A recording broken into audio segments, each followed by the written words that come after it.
In 1867, a cowboy on the Chisholm Trail was thrown from his horse, cracked 2 ribs, and was back in the saddle by morning. No doctor, no pharmacy, just a poultice his trail cook made from plants growing beside the river. Today, emergency rooms charge you $400 to hand you an ice pack and a pamphlet. But here's the twist. Number 14 on this list contains the exact same compound that a billion-dollar pharmaceutical company patented in 1899. And number 3 was so effective the U.S. Army used it on battlefields for 50 years. These 20 remedies kept men alive across 1,000 miles of territory where the nearest doctor might as well have been on the moon. Before we start, hit that subscribe button because what you are about to learn might save your life someday. Let us count them down. Number 20, cobweb wound dressing. When a cowboy sliced his hand on a Bowie knife or barbed wire ripped through a forearm, the first thing he reached for was not a bandage. It was a cobweb. Trail hands scraped spider webs from barn corners, fence posts, and the undersides of wagon beds, balled them into a sticky gray mass, and pressed it directly into the wound. The bleeding slowed almost immediately. Old-timers swore by it, and ranch hands carried wads of the stuff in their saddlebags like cotton gauze. The trick was finding a clean web, dry and dusty, not one still occupied by the spider. You pressed it in firm, wrapped a strip of torn shirt around it, and kept writing. It sounds insane, but here is what modern science found. Spider silk contains vitamin K, which promotes blood clotting. Researchers at the University of Nottingham confirmed in 2012 that spider silk proteins accelerate coagulation. The cobwebs also created a physical mesh over the wound, acting like a natural gauze. For 100 years, frontier families used this remedy with no idea why it worked. They just knew it did. Every barn in Texas had a cowboy's first aid kit hanging from the rafters, and nobody thought twice about it. Number 19, chewing tobacco poultice. This one turned stomachs, but cowboys swore on their mothers' graves it worked. When a rattlesnake struck, a scorpion stung, or a hornet buried its barb in your neck, the nearest man would chew a plug of tobacco into a wet paste and slap it right on the wound. The nicotine and tannins in tobacco created a drawing effect, pulling venom and irritants toward the surface, while the alkaloids reduced swelling. Trail bosses on cattle drives from Texas to Kansas in the 1870s carried plugs of Brown's Mule or Star tobacco specifically for this purpose. A plug cost about 5 cents and lasted a week. Cowboys used it on spider bites, bee stings, even infected splinters. The paste went on warm from being chewed, and you left it there for 20 minutes, replacing it with a fresh chew if the sting kept throbbing. Modern dermatology studies have shown that tobacco poultices can reduce localized inflammation, though doctors today do not recommend chewing tobacco for anything. But out on the range, 100 miles from the nearest town, that plug of tobacco was the difference between riding and being carried. Every cowboy carried a flask, and it was not just for morale. Whiskey was the frontier's all-purpose medical supply. Before pulling a bullet or setting a broken finger, the trail cook or whoever played doctor would pour whiskey directly into the wound. Then the patient drank the rest. The alcohol killed surface bacteria on contact, and the drinking dulled pain enough to survive crude field surgery. During the Civil War, military surgeons ran through whiskey faster than ammunition. Frontier doctors kept barrels of it in their offices. A bottle of Old Overholt rye cost about 25 cents in 1875 and served double duty at every saloon and sickbed west of the Mississippi. Here is the science. Ethanol at concentrations above 60% kills most bacteria on contact. Standard frontier whiskey ran between 40 and 50%, which was not perfect, but it was better than river water. Men who cleaned wounds with whiskey had dramatically better survival rates than those who used nothing. The Cowboys did not know about germ theory. They just noticed that the men who poured whiskey on cuts did not lose arms. Number 17. Cactus poultice for burns. In the desert Southwest, from Arizona to West Texas, cowboys and vaqueros used the prickly pear cactus as a burn remedy that worked faster than anything a frontier doctor could offer.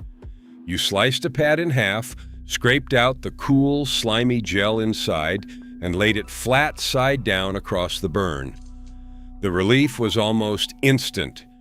That gel contained mucilage, a thick polysaccharide that formed a cooling barrier over damaged skin, reducing air contact and trapping moisture.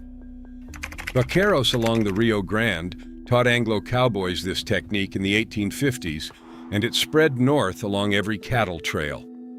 A single cactus pad cost nothing and grew everywhere the sun hit hard enough to burn a man in the first place. Modern research has confirmed that prickly pear contains anti-inflammatory compounds similar to those found in aloe vera. Studies published in the Journal of Ethnopharmacology found that Opuntia ficus indica, the scientific name for prickly pear, significantly accelerates wound healing. Mexican folk medicine had known this for centuries. The cowboys just borrowed it and never looked back. Wild sage grew across the plains like a weed, and cowboys brewed it into a bitter tea that treated everything from sore throats to stomach cramps. A handful of fresh sage leaves, crushed and dropped into a tin cup of boiling water, steeped for 5 minutes. You drank it hot, grimaced at the taste, and felt better within the hour. Trail cooks on the long drives kept dried sage bundles in their chuck wagons right next to the coffee and flour. The Comanche and Apache had used sage medicinally for generations, and settlers learned the trick fast. Sage contains rosmarinic acid and flavonoids that act as natural anti-inflammatories. A 2017 study in the Journal of Traditional and Complementary Medicine found that sage tea reduced throat pain as effectively as some over-the-counter sprays. The cowboys would have laughed at the study. They already knew. When you are camped on the Llano Estacado with a throat raw from dust and no town for 80 miles, you brew what grows. And sage grew everywhere. Number 15. Mud plaster for sprains and swelling. A cowboy with a twisted ankle on the trail could not afford to stop moving. The fix was simple and immediate. You dug up a handful of cool clay mud from a creek bank, mixed it with cold water until it was thick as mortar, and packed it around the swollen joint. Then you wrapped it tight with a strip of cloth and let it dry. As the mud hardened, it compressed the swelling like a natural cast, while the cool clay pulled heat from the injury. Wranglers on ranches across Wyoming and Montana used this through the 1860s and the 1870s. The mud was free, the creeks were everywhere, and the relief was real. Cold compression is still the first-line treatment for sprains. The clay provided gentle, even pressure while maintaining a cool temperature longer than a simple cold water soak. Some frontier mud also contained natural minerals like bentonite, which has documented anti-inflammatory properties. Modern sports medicine clinics now sell bentonite clay wraps for hundreds of dollars. Cowboys got the same treatment for free from every riverbank between Abilene and Dodge City. First pattern break. Willow bark tea. Here is where the story gets remarkable. Of all the cowboy remedies on this list, this one changed the world. When a frontier hand had a fever, a headache, or aching joints, someone in camp would strip bark from a willow tree, boil it in water for 20 minutes, strain it, and make him drink. The tea was brutally bitter, but the pain faded within the hour. Cowboys, trappers, and settlers used willow bark tea across the entire American West from the 1820s onward. Native Americans had shared this knowledge with the earliest fur traders, and it became standard trail medicine. A strip of bark cost nothing. Willow trees grew along every creek and river bottom in the territory. In 1828, a German pharmacologist extracted a compound from willow bark called salicine. By 1899, the Bayer Pharmaceutical Company had synthesized a modified version of that compound. They called it aspirin. The most widely used medicine in human history started as a cowboy drinking bitter bark tea beside a creek in Wyoming. Bayer made billions. The willow trees kept growing for free. Modern research has confirmed that willow bark contains salicine, which the body converts to salicylic acid, the same active mechanism as aspirin, but without the stomach damage that synthetic aspirin can cause.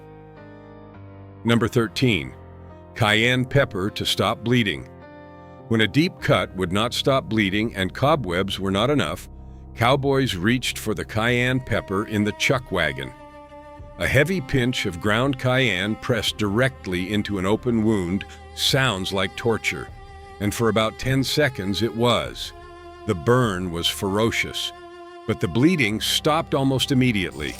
Cayenne contains capsaicin, which triggers a rapid hemostatic response at the wound site. Trail cooks carried tins of it for cooking, but every experienced hand knew its medical value. Frontier doctors along the Santa Fe Trail documented this remedy in journals from the 1840s. A tin of cayenne cost a few cents and weighed almost nothing in the saddlebag. It doubled as a wound treatment, a digestive aid, and seasoning for beans. Modern emergency medicine has studied capsaicin's hemostatic properties, and researchers have confirmed that it accelerates platelet aggregation. Some modern wound care products now include capsaicin compounds. The cowboys knew this 200 years ago. They just called it red pepper and moved on. Number 12. Honey for infected wounds. Honey was precious on the frontier. When a wound went bad, turned red and hot, and started weeping pus, honey was worth its weight in gold. Cowboys spread raw honey directly onto infected cuts, covered it with a clean cloth, and changed the dressing twice a day. Within 48 hours, the infection usually retreated. Beekeepers in frontier settlements sold honey for about 15 cents a jar in the 1870s, and families guarded their supply carefully. The honey had to be raw. Cooked or processed honey lost its power. What the cowboys did not know was that raw honey contains hydrogen peroxide, produced naturally by an enzyme called glucose oxidase. This creates a low-level antiseptic environment that kills bacteria without damaging healthy tissue. In 2007, the FDA approved medical-grade honey for wound treatment. Hospitals now use it on burns, surgical wounds, and diabetic ulcers. The frontier families who smeared wildflower honey on an infected gash in 1872 were practicing medicine that the FDA would not officially endorse for another 135 years. Cowboys spent 12 hours a day in the saddle under brutal sun, wind, and dust. Their skin cracked, split, and blistered constantly. The remedy was pine tar. It was rendered by burning pine wood in a slow, controlled fire and collecting the thick, dark resin that dripped out. Mixed with lard or tallow, it created a salve that healed cracked hands, saddle sores, and even minor rashes.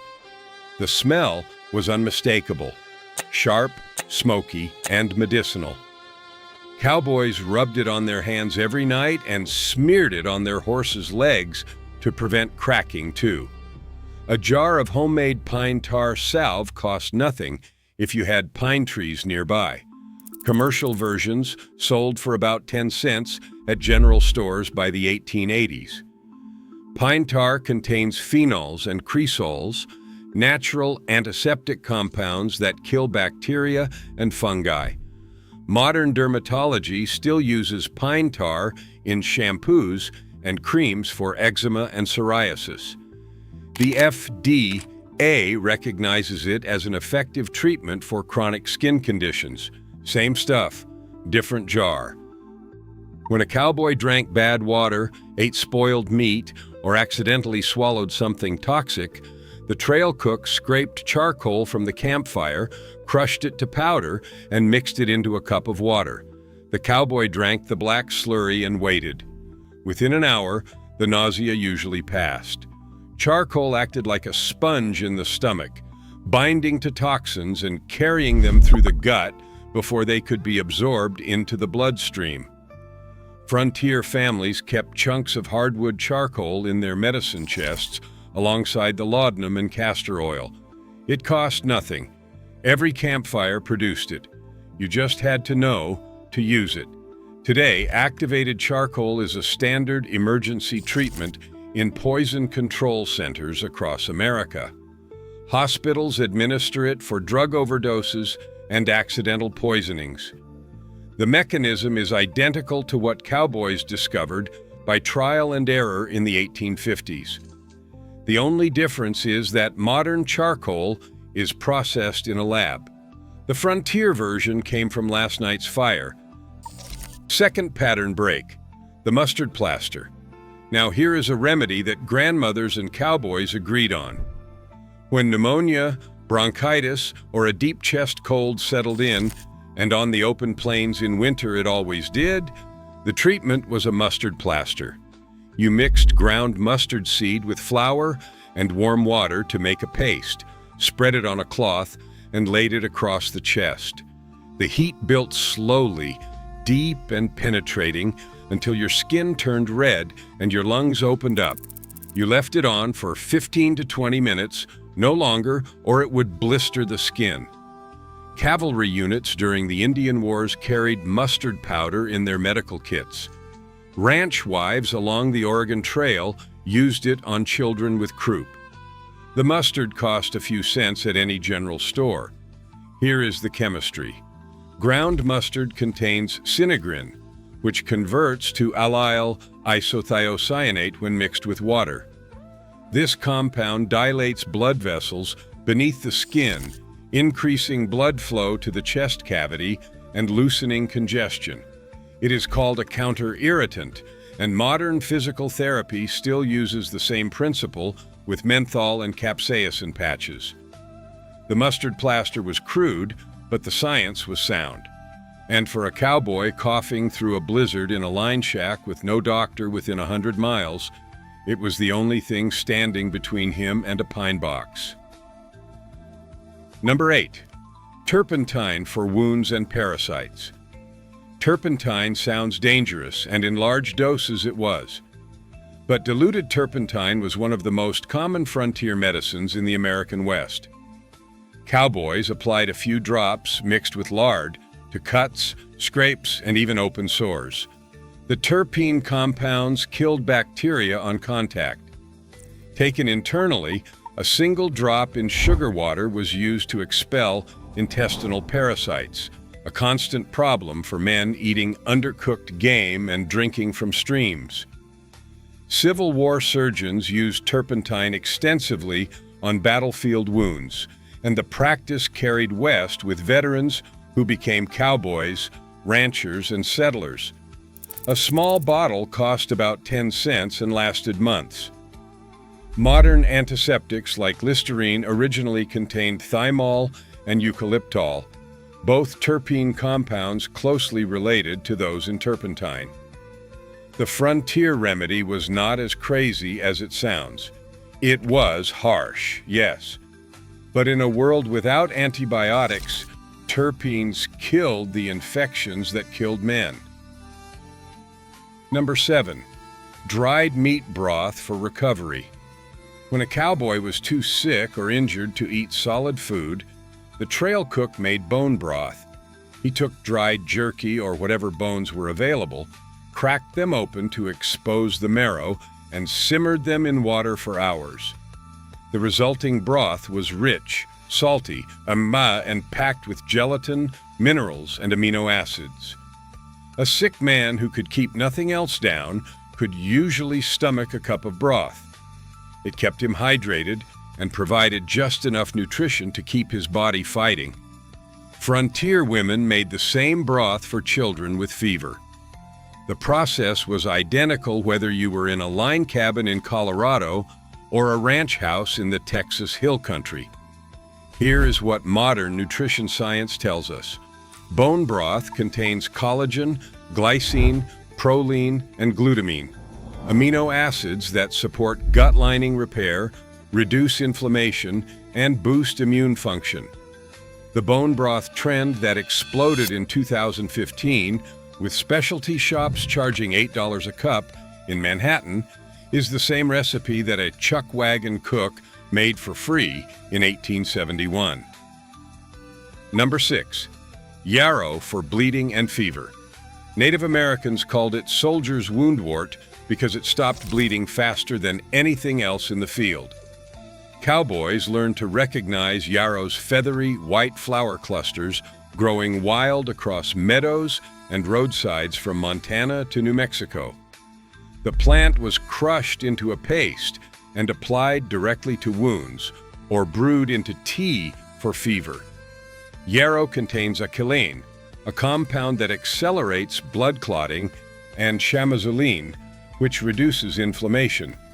Army medics during frontier conflicts carried dried yarrow in their field kits. A handful of the plant could treat a wound, reduce a fever, and ease muscle pain. Modern herbalists still rank yarrow among the most effective wild medicinal plants in North America. Studies published in Phytotherapy Research confirmed its hemostatic and anti-inflammatory properties. The plant grows in every state in the lower 48. Free, effective. Waiting by the side of the road, exactly where the Cowboys found it. Number 5. Axle grease for chapped skin. This one is hard to believe, but it was universal. When a cowboy's lips cracked and bled in the winter wind, when his hands split open from cold and rope burn, he reached for the axle grease on the wagon hub. That thick, tallow-based lubricant created a moisture barrier that protected raw skin from wind and cold. It was not glamorous. It smelled like rendered fat mixed with soot. But it worked immediately, sealing cracked skin and allowing it to heal underneath. Every wagon on every trail carried axle grease, and every cowboy knew its second purpose. The tallow base was animal fat, essentially the same ingredient in modern petroleum jelly and lip balm. When Vaseline hit the market in 1870, it was doing exactly what axle grease had done on cattle drives for decades. Cowboys did not wait for a product launch. They used what was on the wagon. Number 4. Epsom salt soaks. General stores across the frontier sold Epsom salts by the barrel, and cowboys bought them as faithfully as they bought coffee.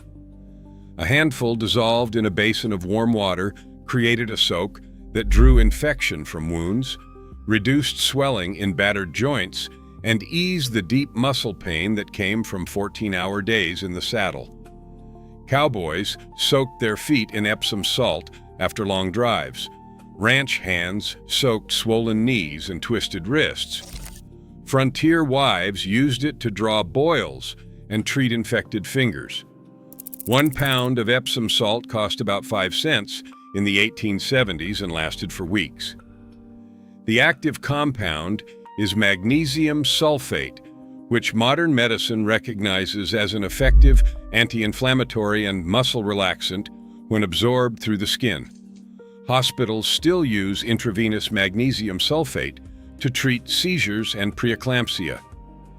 The cowboys soaking their feet in a tin basin after a cattle drive were getting legitimate medical treatment. They just did not know the chemistry. Number 3. Gunpowder wound cauterization. This is the one the U.S. Army documented. When a deep wound would not stop bleeding and no doctor was coming, a cowboy would pour black gunpowder directly into the wound and light it. The flash cauterized the wound instantly, burning tissue and blood vessels closed in a fraction of a second. The pain was extraordinary. Men bit leather straps or chunks of wood, but the bleeding stopped and the burn sealed the wound against infection. Frontier soldiers, mountain men, and cowboys used this technique from the 1820s through the Civil War and beyond. Black gunpowder contained saltpeter, charcoal, and sulfur. Sulfur acted as an antimicrobial agent after the burn sealed the wound. Military field manuals from the 1850s documented the procedure as a last resort when surgical tools were unavailable. Modern cauterization uses electric current or chemical agents, but the principle is identical. Burning tissue seals blood vessels and prevents hemorrhage. The cowboys used a cruder tool, but the science was the same. On a battlefield or a canyon floor with no help for days, crude science was better than bleeding out. Third pattern break, the raw egg treatment. When a man took a hard blow to the eye, a kick from a horse, or a fist in a saloon fight, the swelling and bruising could blind him for days.